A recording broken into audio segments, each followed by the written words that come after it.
Welcome everyone. Welcome, as has been stated, we're celebrating 20 years of the Dundee Hills. Obviously, this is where it all started. This is the place in the Willamette Valley where the original roots of Pinot Noir were put down, certainly more than 20 years ago.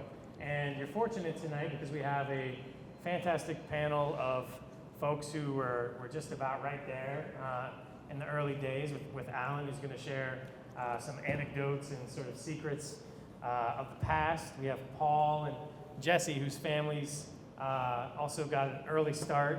And then we have, to my immediate right, one of the faces of the future, I think, of the Valley, and one of the most talented winemakers, in my personal opinion, as well. So I think talking about how it started, talking a little bit about where we are now, where we're going, it's exciting. I think as the second most famous Dundee to Crocodile, I think is the first. I think it's debatable, and he certainly doesn't have the staying power that the Dundee Hills had. So I really expected more laughs out of that Well, maybe joke. they haven't seen it. You gotta get that And I feel, I'm not sure how this is going to go now. Aussie accent. You need an Aussie accent. Drink more. Yeah. I also am going to be looking at my phone just for my notes. I'm not texting or Instagram. Get me out of here. Please help. They're not laughing at my jokes. But we do have here in Alan Holstein one of the original sort of wine growers, vineyard sort of brains who really helped sort of get things started. Alan, as a pioneer in sort of the truest sense, what were some of the obstacles and things you all had to overcome in the early days, sort of to get us to where we are now? Much has been said about the sense of collaboration in the early days, and there was one that continues to this day, but there was sort of a self-interest in that everyone knew that if a bad wine went out, and there were many examples of it, that it would reflect back on the whole Oregon brand. And so there was a sense of collaboration, even if there was self-interest in it, there was a sense of collaboration that continues to this day that I'm proud of. The second thing was finance. You know, it was all self-financed in the early days. I worked for Dick Erath and David Lett, and I had their original hand-drawn vineyard maps. And sure, they planted a couple acres of Pinot in the first year, but the next year, in Erath's case, there was an acre of Gewürztraminer, and next to that was an acre of Merlot, and next to that was an acre of Sauvignon Blanc, and Lett had an acre of Muscat Ottonelle and another acre of Pinot Gris. And so they weren't betting the farm on it, so finance was an obstacle. A third challenge that was solved in state was that of crop estimation. From 1981 to 1982, and from 1983 to 1984, we went from 2 tons an acre to 6 tons an acre, and we didn't know it until the first day of harvest. And so here we were. The winery guys had so many fermenters set up for what they expected, and so many people that they organized to come process it all. And I show up the first day of harvest and say, there's 3 times as much as you expect. And so let's just say friendships were stretched. But it was solved by a man down at Oregon State, and this is a homegrown remedy that we all have to be proud of. He came up with a technique to estimate in advance, 50 days in advance, of what the crop would be. And so it took until the early 90s, until we perfected it and commercialized it, that we could actually tell the winery how much was coming from what field and for what purpose. And no other place did that. I've done it in Burgundy and in Sonoma, and it kind of works. And it was not only was 6 tons an acre too much to get ripe, it was too much to fit into the winery and too much to fit into the sales channel. So Dick Erath came up with a brand called Pacific Mist, $4.99 of a rosé. It's not what he wanted to do. In Erath's case, he had to come up with a brand called Pacific Mist at $4.99, a rosé, who had aspirations of producing a fine Pinot Noir. So, as I mentioned earlier, friendships were stretched. The last thing, training. Dick Erath came back from a trip to Burgundy in the early 80s and said to me, you know, they have a system over there where they have wires and nails on the post, and they can actually train the foliage vertically. And it had never existed on the West Coast prior to that. And I asked him, well, where did he put the nails? He goes, I don't know, split the difference. And so we retrofitted some vineyards at Knudsen Vineyards in Dundee, and I think it was the first vertically trellised block on the West Coast that was widely adapted locally and eventually regionally and eventually on the whole West Coast. It was a breakthrough, so you could actually drive a tractor down the row and do the work that you had to do. So Alan, earlier when we had our call, you also talked a little bit about the importance that clones played sort of in those early days. You just talked about the vertical shoot positioning and the training of the vines. But were there other sort of, you know, and maybe you can tell the audience as well a little bit about what went into, you know, early conversations about AVAs, establishing an AVA, what that process looked like. But I think, you know, adding a little bit about the different Pinot clones would be helpful in background information as well. The second wave of development was primarily Durant, but to some degree Argyle. Argyle was founded by Brian Crozer of Petaluma Winery in Australia, and he had previous broader experience than then existed in Oregon, even if he didn't have the cachet of Durant. But both of them brought ideas, viticultural ideas. They recognized the challenges of the 80s being inconsistency, and each went their own way to solve it.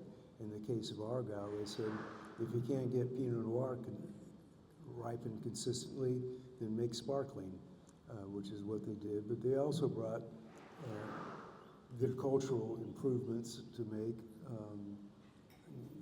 including tighter spacing than then existed. And then came Durant, never mind the cachet that his reputation brought to the area. He also brought viticultural experience. He had prior experience with the clones in Burgundy, and so when they were released into Oregon, first in the United States, at I think the urging of David Adelsheim, they came through Oregon State. Imagine that. And so we got first crack at them. And Durant blew up the Pinot Noir clones much faster than other growers. Other growers bought 25 vines that were then available and planted them and made them and evaluated it. Durant had previous experience and blew them up to have the first commercial Dijon clone planting in the New World. Switch again. And Knudsen had excitement about the Chardonnay clones and blew those up to have the first commercial Dijon Chardonnay planting in the New World. Alan, I'm just curious for everybody, would you speak to how everything was trellised before vertical shoot positioning and why that was Breakthrough. Before vertical trellising, it was called the California sprawl. The pioneer guys just looked to Napa as to how you do this, and that was the technique of the North Coast in the 70s and 80s, and that's what they looked to. And we had more vigor than they did in California, and I can remember going out with housewives with garden shears trying to hedge, and at a scale that just wasn't going to get the job done. And so that was a breakthrough that happened in Dundee and was widely adopted to this day in the whole West Coast.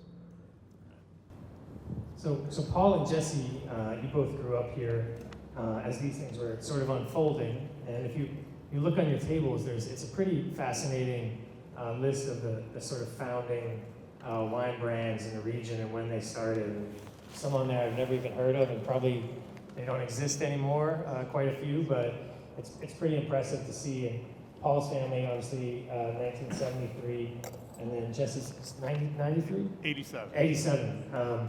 So if you could talk a little bit about what you saw, what you heard as children, young adults, and sort of the early days of the Willamette Valley community.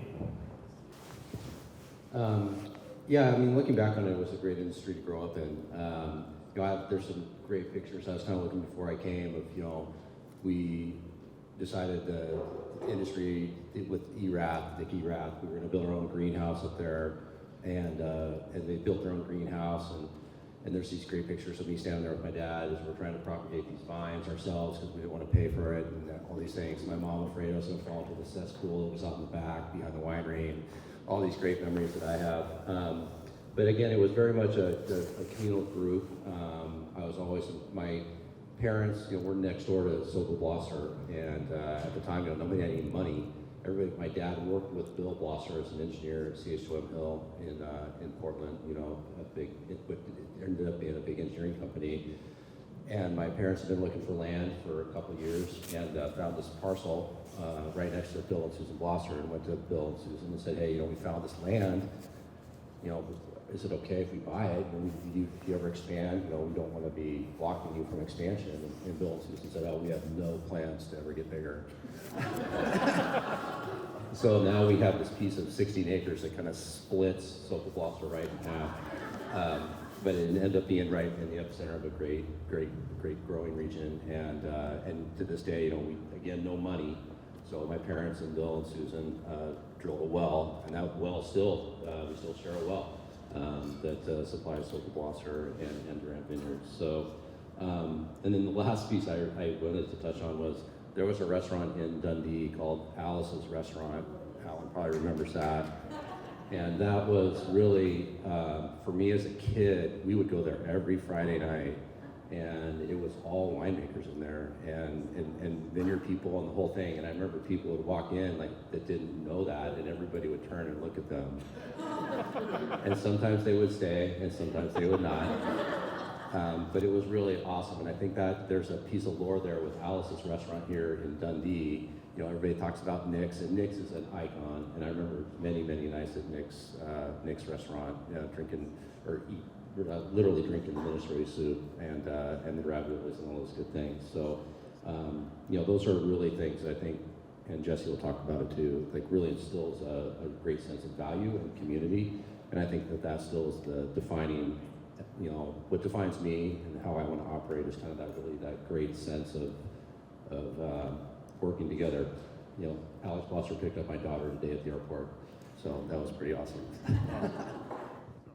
Anyways, so Jesse Lange, I'm in the good fortune of being a second-generation wine grower and winemaker here in the Dundee Hills. I think on behalf of my family, my folks moved here, Don and Wendy, in 1987.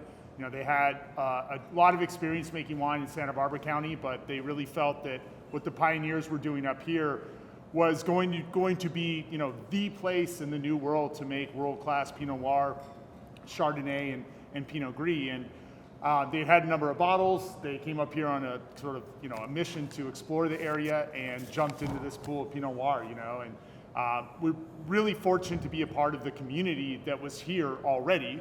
The Blossers, the Ponzis, everybody who's already, sort of laid the groundwork. And I think that sense of community was instilled in me as a young person very early on. You're talking about, Alice's and Nick's and, Pinot Pete and going to all these different family barbecues and everything, which kind of sucks when you're 12 years old because you're stuck on a property and everybody's doing wine things. And, you learn real quick to walk vineyards and map them in your head.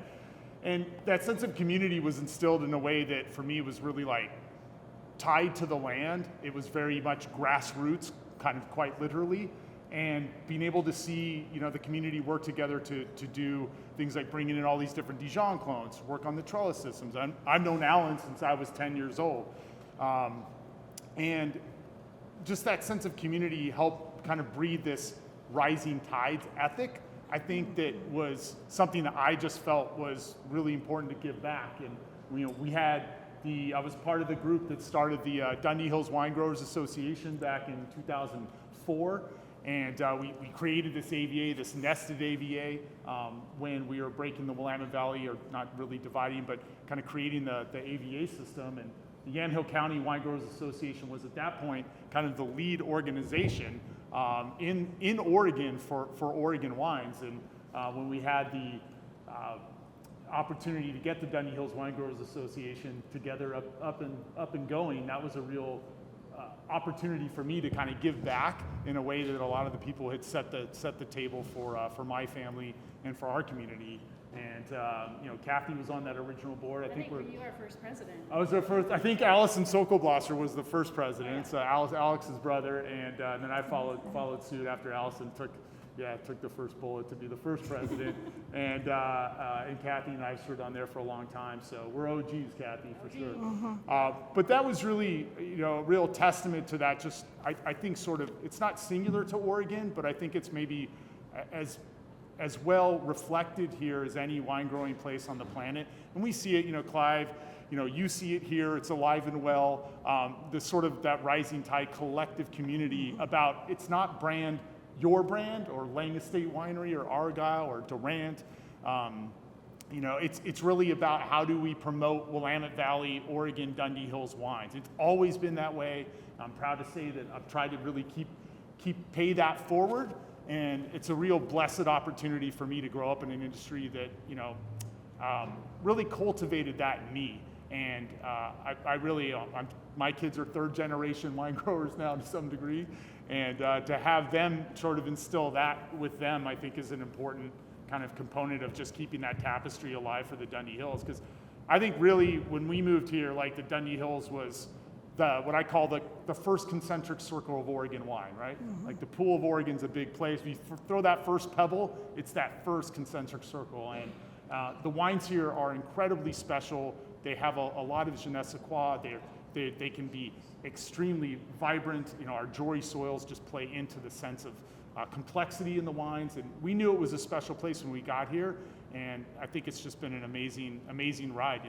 My family winery is almost 40 years old, and I could never imagine that being the case when I was 10. So, you're just building upon the foundation that was already there, and it's been a fun ride. Yeah, you said you don't know if it's unique to the Willamette or the Dundee Hills, but I at the last IPNC, which hopefully will not be the last IPNC, but I had a colleague from Sonoma was up here, and she's like, I've never seen a place where they all like each other. I can't believe all these people, how much they like each other. Yeah. She's like, we don't have that, and you definitely don't get that in the Napa Valley, but there was very much this sense of I want to move here. This real sense of family, I think, almost beyond community. We've been talking around, and it occurred to me when Jesse introduced himself that we didn't do introductions. That's my fault as the moderator. We'll do that as we sort of continue on, and I think you have it. Little bios on the sheet there. But what is it about the Dundee Hills? Maybe we could talk a little bit about, and I'll pass the mic around, the characteristics of this special place, kind of where this, I really like that expression, first concentric circle, but where Oregon wine really started. What are the unique elements of the Dundee Hills appellation? You want to say a little bit, Kate? I guess I should say something. Kate Payne Brown, winemaker at Argyle now, and it's been, we're celebrating the 20-year anniversary of the Dundee Hills, and I have almost been in the Dundee Hills for 20 years, which is insane to think about. And so the majority of my career has been centered within these hills, and Jesse and I were talking about it. It's it seemed like the epicenter. Certainly when I came back to when I moved back from Australia, had the great privilege of working with Brian Kozer, so full circle moment at that time, and coming back to the States, it's proselytizing the good word of Oregon Pinot everywhere in the Adelaide Hills, and came back and started really in earnest my career at Archery Summit. And I really didn't know much beyond the Dundee Hills for a long time. And it's such an amazing place. There's something that it tends to have this like incredible red fruit and supple tannins, not just because of the, and this term that actually the great Anna Matsinger and I came to this descriptor that we call ferrous minerality. This minerality that is this iron, it's kind of a euphemism for saying this bloodiness, but you don't, sometimes when some companies, you don't want to say it, so you're like, it's got this ferrous minerality. But it does, it's a common thread. It's got this like supple tannin, this wonderful structure, and it's identifiable throughout a lot of the wines here in the Willamette Valley, or in the Dundee Hills, excuse me.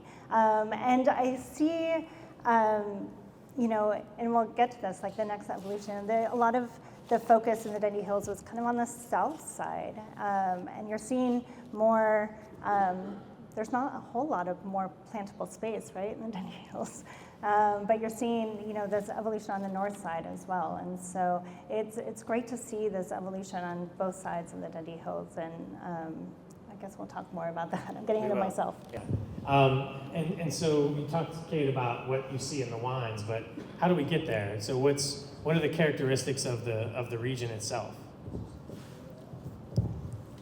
Well, it's environment, soil, and people. Environment includes the weather and our proximity to the ocean, but what's often overlooked is our latitude and the day length regime that it provides and distinguishes itself from lower latitudes. Our day length between June 21 and September 21 decreases at a faster rate than at lower latitudes, and the plants respond to that. So there's the environment that includes weather and latitude, the soil, which we all know has its own history, and the people, how they interact with that soil and the environment, what they plant where, at what density and at what crop level, all matter. Yeah, and I'll just add kind of it relates to, you know, our little chunk of the Dundee Hills. My parents had bought their property from a family named John and Sally Bishop, and then the other big farmer on that hill was Ted and Bernie Werves, and they farmed. The hill was covered in English walnuts, hazelnuts, cherries, peaches, apples, and prunes. And so Ted farmed that entire hillside, and you know, Ted then sold his fresh product at a nursery just across the road just across from Silver Blosser. That building actually is still there. And Ted always beat the market by 2 weeks. And so he was up on the hill, and he was a hell of a good farmer, first and foremost. But he was always able to get his produce out on that market 2 weeks ahead of time. And I think that microclimate, at least where we dwell in the Dundee Hills, is very prevalent. You know, I feel that when I go down the hill at night. I feel the warm convection air coming up off the valley floor. And then as I get down lower, you can just feel the coolness settle in. And so Ted, you know, really took advantage of that convective, warm evenings to really ripen his apples and all that fresh produce that went out on the market. Until the hurricane. All right, so we were in a special place, and we've talked about the history. We've heard from some people. Decanter is an international publication. It's based in the UK, and it's interesting when I'm over there, when I'm talking to my colleagues, they talk about Oregon. Oregon wine, Oregon Pinot Noir, and I try to explain to them that there's a couple different places in Oregon where wine grows. Certainly the Willamette Valley, you've got the rocks in the Walla Walla side of the Oregon side of the Walla Walla, and then you have the whole Rogue and Umpqua and sort of southern Applegate valleys as well. And so really it's about building, you know, this Willamette Valley brand, and I think there's been a lot of work done, and we've heard from some of the people who've done that work, or whose parents have done some of that work. And now we're sort of looking at, you know, what's next for the Dundee Hills. And Kate was sort of alluding to something she's going to get to now. It's sort of like you've talked about, you know, this sort of core right up the road. We have Irie, where it sort of started. Paul's family's place is up the top of the hill. Jesse's not far from here as well. But Kate, you were mentioning sort of what's exciting to you about the Dundee Hills. Can you talk a little bit more about that? I mean, there's a lot of things that are exciting about the Dundee Hills, but I think that, yeah, what I was alluding to is that, you know, for the longest time, people thought that only one part of the Dundee Hills was plantable, and I think we are getting creative and thinking about other places, and we can kind of dip into not only the fact that, you know, the Dundee Hills, like, again, the epicenter, I think what's exciting most for a lot of people is like the way that things are being farmed and going forward. And that I think thinking about as we're, you know, faced with a lot of challenges and a lot of variability. And I think what's exciting me most about the Dundee Hills and about farming in general is the eye towards, and Alan alluded to this, the eye towards the future is the soil, and the future is water retention, and the future is about planting your vineyard and thinking about cover crop and thinking about how we farm for sustainability and farm for biodiversity. We talk a lot about the culture of the Willamette Valley and in the Dundee Hills in particular, how it is a sense of community. But also within that, it's like we have diversity within the community, but we need diversity within our soils and the way that we are planting. So there's definitely known for Pinot Noir, but yeah, we're experimenting with a lot of other things as well. I believe, and I've written this publicly, that this is the most exciting wine region in America, certainly maybe the world. And I think the wines are as good as or better than things you'll get from anywhere else. I did a wine dinner in London in November, and we it was Oregon, you know, that's how you have to talk so they understand it. So the Oregon Pinot Noir and Chardonnay events in a fancy part of London, which has a lot of fancy places in and of itself. And it sold out in a couple days, and the people were just floored at how much money they've been wasting on Burgundy when they can have these great, you know, Willamette Valley Pinot Noirs and Chardonnays. And I was fortunate a couple months ago, I was down here for the for some, I think I just came to do some tasting, but I got to have dinner with David Adelstein, and certainly someone who played a pivotal role in the beginning, early days of the Willamette Valley.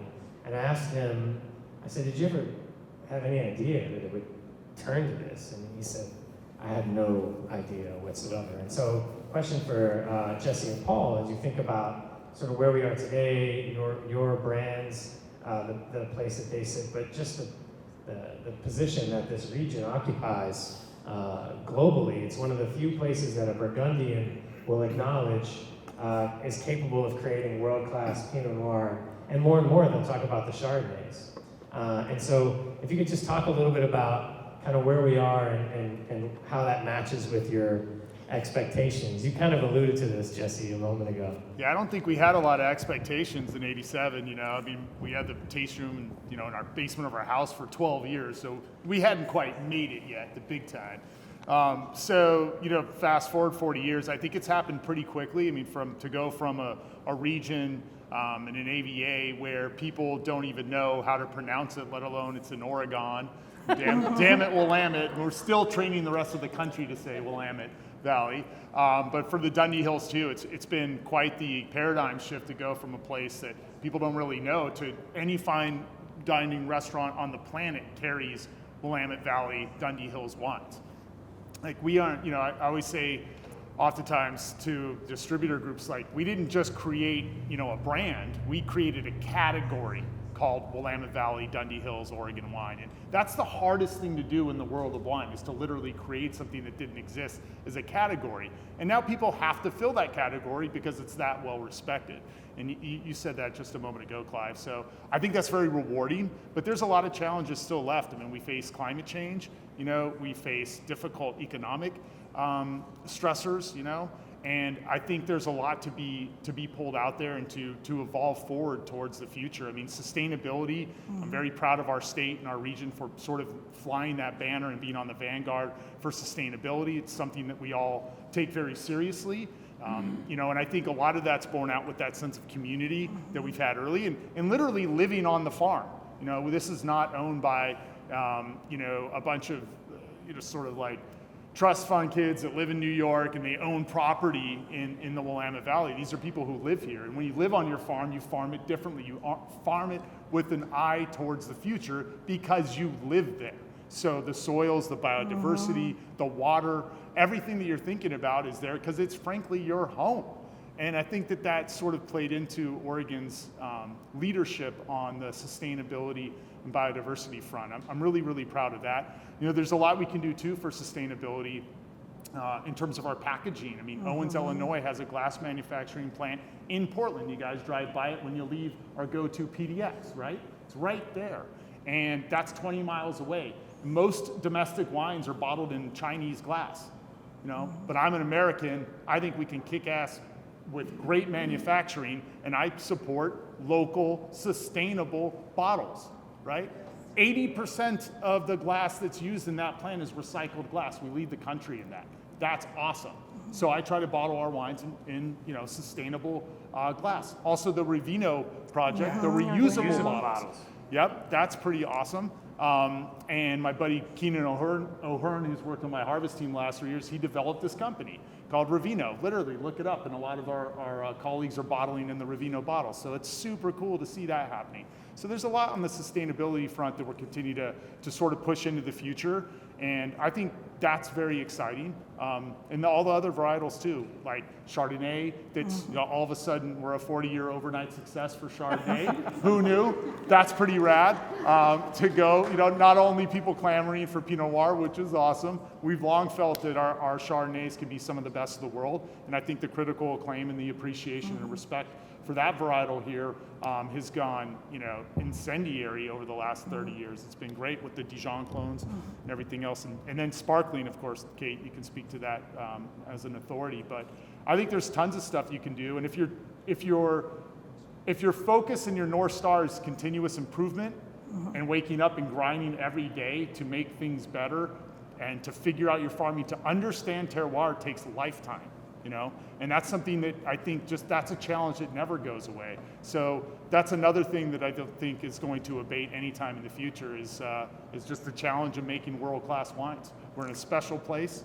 It's up to us to meet that challenge. I was having this conversation earlier about how, I mean, we were talking about the future of IPNC and what that looked like, but we were touching upon this idea of the industriousness and the scrappiness of the folks of the Willamette Valley in particular, and how that has really brought together a sense of community. I think we've said this a lot, and we will continue to say this a lot, that the fact that there's a lot of open dialogue and communication allows us to constantly have an eye for improvement, like Jesse said, and for success. And when I first started here in the wine industry, it was really astounding to me, this idea of brand Oregon, right? We were talking about it as a collective, and I think that is truly what sets us apart. Yeah, and just kind of talking a little bit about kind of how it's evolved from my parents' expectations in the beginning. You know, my dad and I will sit at the tasting room up there on the hill, and he's just like, who in the hell are these people?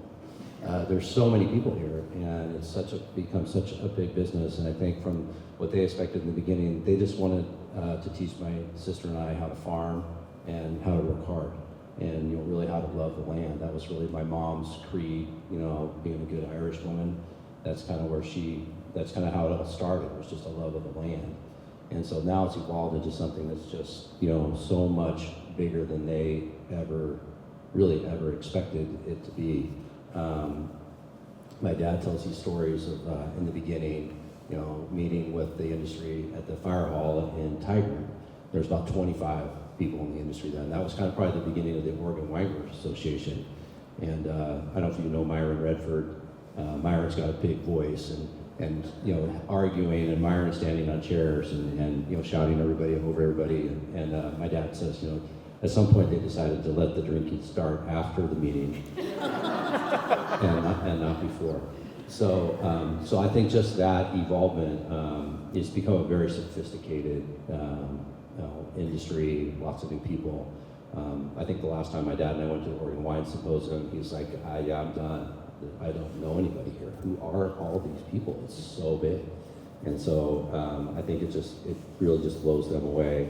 And I think there's just so much gratitude. I know that Jesse has it just with how we are, you know, my dad had a side job, or not, this was a side job. He had a job in Portland. He worked, he drove in every day. My mom ran the vineyard. And so they were side hustling all the time to make this industry happen. And then I get to step in as second generation, and I get to live it, I get to work it, and I actually make a living doing it.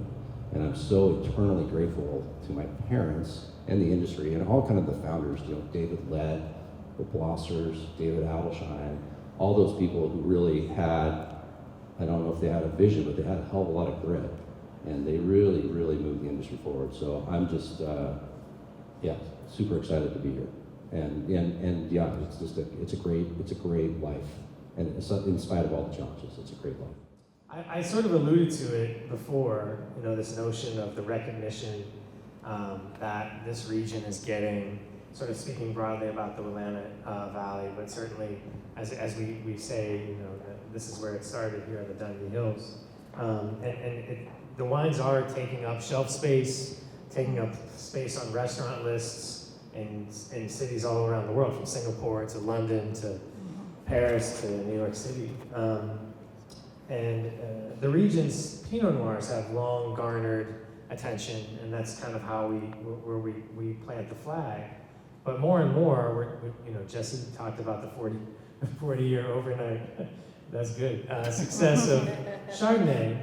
But, you know, we're in a sparkling house as well. And there's an exciting sparkling event coming up this year. It's the first, I think, of its kind. Method Oregon or Method Oregon. Yeah. A little plug for that. There we go. It's in the summer, right? It is. So What's the date? it's July 26th. July 26th. You might know that date from historical days. But yeah, we're gonna, you know, we have been focusing a lot on Pinot Noir and Chardonnay. And do you know what makes them wonderful? What is comprised of beautiful Pinot Noir and Chardonnay, and sometimes Pinot Meunier. I can't help myself. What could it be? I don't know. Yeah, sparkling wine. And I think it's a growing category. I think we're seeing Argyle is kind of on the forefront of this category. And so we're seeing a lot of interest in it. And yeah, it's exciting. So the chapter's still unwritten. There's a lot happening within, you know, the sparkling world. And yeah, stay tuned, really. And I think it sort of shows the diversity that maybe has always been here. I was visiting with Jesse and his parents in the winter, and you know, talking about Pinot Gris and sort of Still here. Yeah, it's still here, and it's still here at a very high level. And it's, you know, it's not always made that way. It's not always made as an ageable, serious, you know, complex intellectual wine, but it certainly can be that. And there's a handful of people still producing it that way. And sort of as we get towards we're kind of skipping through some of this stuff. I think we touched on it. I guess the question now is about what do we hope to see in the next 10 to 20 years, and maybe we'll have you start us off, Alan, as the OG of OGs on the panel. You know, you were here in the almost the very beginning. And you know, you have family now making some fantastic wine. And I think one of the best sparkling wines in America actually is that Granville sparkler that I tasted last year. But what are you sort of hoping for in the next decade or two for this region that you helped start? Well, Jesse and Paul spoke to it, but it's about sense of place that is really important.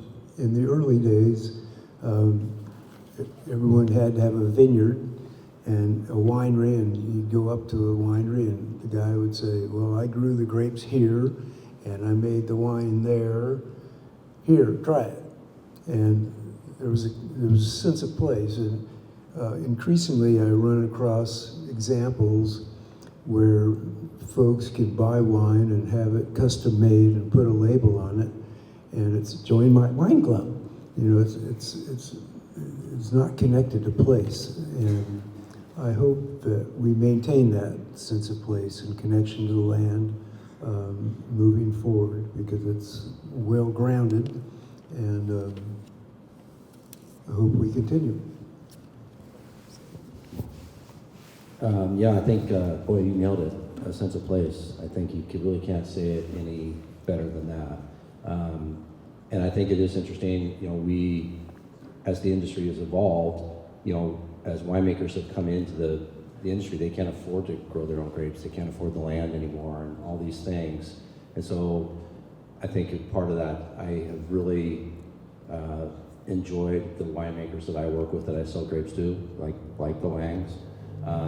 Because they honor that sense of place, and it's not just it's not a moniker for them. It really means a lot, and they are scrappers. And I think, you know, my dad always talks about people who have come into this industry without land and without really a lot of money.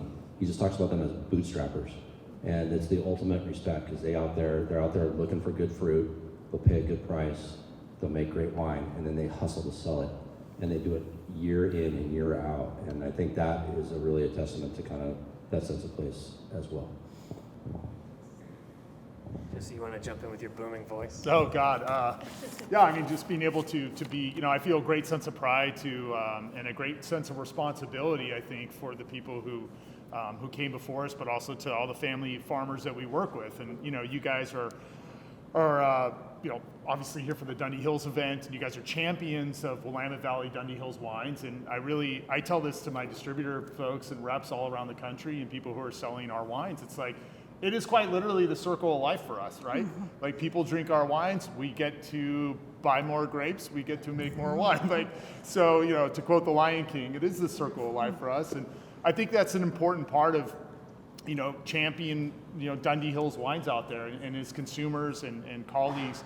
I know all of us do that all the time. And really, you know, I think in a crowded wine marketplace, getting people fired up and excited about wine, and excited about Oregon, Willamette Valley, Dundee Hills wine is really important, because I know that sense of community and the energy and the sort of passion that we feel for our wines and our sense of place is contagious.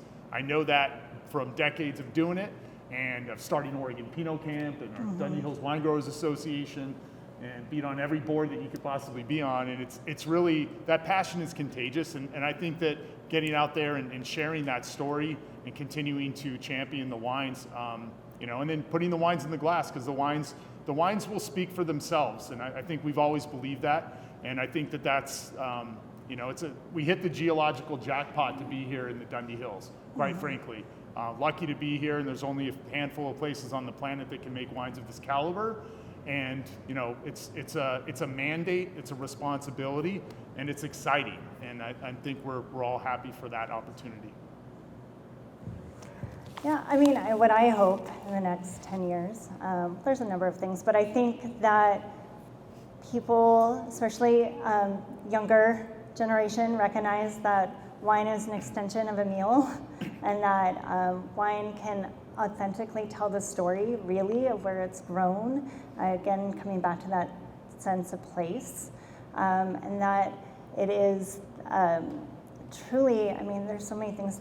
I'm so grateful for everybody who kind of standing on the shoulders of everybody before us, but it is what I'm hoping for the next decade, really, is that, you know, we learn from our neighbors, we take care of the land and the people, and everything around us. And we build this, continue to build this amazing ecosystem that is incredibly supportive.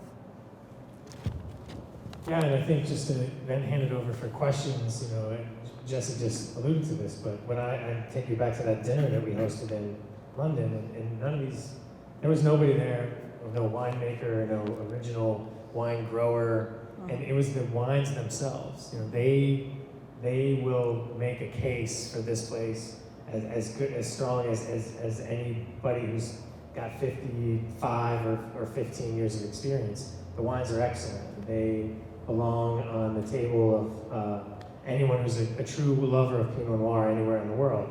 They speak for themselves, and I love that Jesse's got all the great little terms, like geological jackpot, you know, conditions, the weather, the people, the vision of your David Letts and your Charles Corys and those early people who really got this whole thing going. We wouldn't be here without them. So with that, and thank our panel. If you could give them a round of applause. If you have any questions, we have time for those. So we may have a microphone for you that works. It's part of the fun. Any questions? Yes. So how concerned are you mentioned climate change about Pinot Noir and the climate change going on? So the question is, how concerned are folks about climate change, specifically as it relates to Pinot Noir? Yeah, I think obviously I believe in it. I think it's happening. You know, the climate data shows that. You know, Dr. Greg Jones is one of the leading climatologists in the world, and certainly an expert on Northwest weather from Abasella, if you know that brand down in Roseburg. And Greg's kind of, I've talked with him a lot about this. He acknowledges that things are warming, but he thinks the Pacific Ocean, our proximity to the Pacific as a heat sink, is really a sort of a mollifying effect on climate change. So we've seen temperatures rise here, but I don't think we're on the rip Pinot Noir out and plant Tempranillo program. I think that's way in the future potentially. I do think things are warming a little bit. We have a lot to explore. I mean, Alan can speak to this too, but I mean, 800 feet in the Dundee Hills back in 1987 was pretty high. You know, that's part of the reason we were looking. That's why Argyle exists, right? To a large degree, because the success and the fortitude they had to make sparkling wine here. You know, now 800 feet with our new viticulture, with some of the Dijon clones, with VSP, thank you, Alan. Those elements are just part of that algorithm of farming and ripeness, right? Not just climate change. I mean, we point to climate change, but there's so many more that have advanced our farming here in many sort of structural and I think significant ways. So I do think that the Willamette Valley is changing a bit, but I think we're somewhat protected for Pinot Noir, moving stuff up the hill, you know, planting on north-facing slopes potentially. I mean, there's things and tweaks that we can do, more shading, things like that. So, Different rootstocks. different rootstocks, yeah. I mean, think. we're concerned, but I think we're actively navigating all that in a pretty responsible and I think progressive way. I was at a conference at Harvard in June, and this woman, she's a faculty member at UBC, British Columbia, and she presented some climate data. It was fascinating. I wish I could remember the specifics, but it goes to Jesse's point about the Pacific Ocean. And she showed Bordeaux max temperatures from 49 until 79, and then 79 until last year. And then she showed the same thing for Napa. And Bordeaux started down here, and Napa was here, and Bordeaux is now above Napa. Same thing for Burgundy versus the Willamette Valley. It's just that the power of the Pacific Ocean is such a massive cooling effect that Burgundy is well inland, and certainly the Atlantic is a puddle in comparison to the Pacific. So I do think that's a saving grace for this region, but certainly something to be thoughtful about. You had a question? I do have questions, and I don't mean to be pessimistic. Some questions go to you, Paul and Jesse. In the past, did you ever have a tough time selling the wines? I'm talking with the environment of the tariff, and I heard about oversupplies of grapes. Is it going to be a problem in the future? So I'll summarize for everyone. So questions about wine sales, maybe historical experiences to draw from as we move into this new age of tariffs are on, tariffs are off, tariffs are on, tariffs are, yeah, who knows? But what are you two thinking about, or do you have some information to draw upon some experience. Well, I don't have any experience to draw on this. You know, unfortunately for us, you know, we really live in the DTC space, you know, where we're selling directly out of our tasting room, and to the extent that, you know, the year is evolving, that seems to be going well. I think there's a lot of support. Again, I've quoted my dad a lot, but he's always like, Oregonians are really good to Oregonians, and we're seeing a lot of that support and and I think concern, honestly. I know you're asking that question out of concern. But I know the export market is important to, you know, some of my great clients. I have somebody who I sell to, and she is completely dependent upon export, mainly to Europe, and she's very, very concerned because it'll take her down. So as a consequence, because I sell her a lot of fruit, I'm concerned about that too. Yeah, it's a difficult, you know, sort of economic climate to navigate for wine, but we talked about grinding and like going out there and selling. Like when you don't have a category of Willamette Valley or Dundee Hills wines, you got to go create it. So, you know, sort of being in the trenches and making that happen is something I'm very familiar with, something I'm used to, and sort of enjoy the challenge. So, you know, like when you're building a region, I think that just comes naturally. And you just have to go make it fun, make it accessible, put the wine in glass, meet friends, invite them out here. And I think it's easy, and if you're passionate about it, it reflects, and people, it's infectious. So I think there are some structural things, you know, that need to be maybe addressed.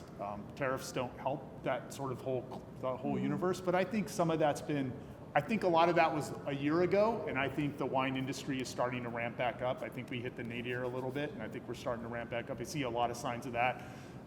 So I'm pretty hopeful and optimistic in the future. Things will continue to get, you know, better and better, and you know, we've done it before, we'll do it again. I'll say, just as someone who looks at wine on an international scale, that the wines that come from here are well positioned to go through a difficult time, because generally these are smaller family sized producers and mid-sized producers, not massive people making lots of grocery store priced wines. That's really where the hits have been coming. But also because of the style of wine that's naturally produced in the Willamette Valley, you know, wines with acid, freshness. These are great wines for food, and these are the kinds of wines that younger drinkers are turning towards. That they're turned off by the big Napa Cabernets and the big Oaky Riojas, and they really are excited about the freshness of the kinds of wines that happen to grow here. So there is some positive positioning. That geological jackpot is at it again. Yeah. Do we have time for one more? Sure. Any other questions in the back?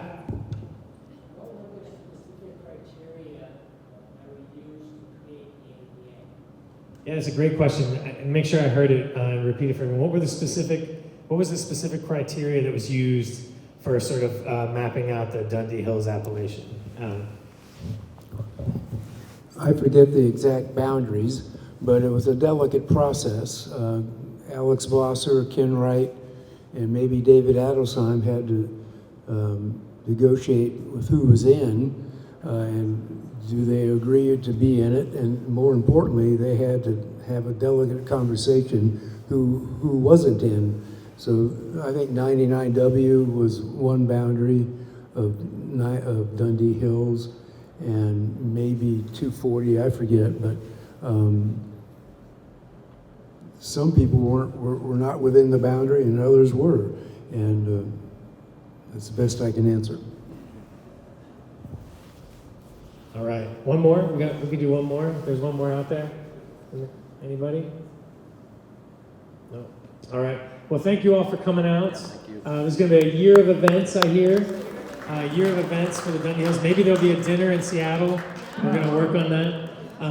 But thanks again for supporting the local region, and enjoy the rest of the evening. All right. Yeah, thank you.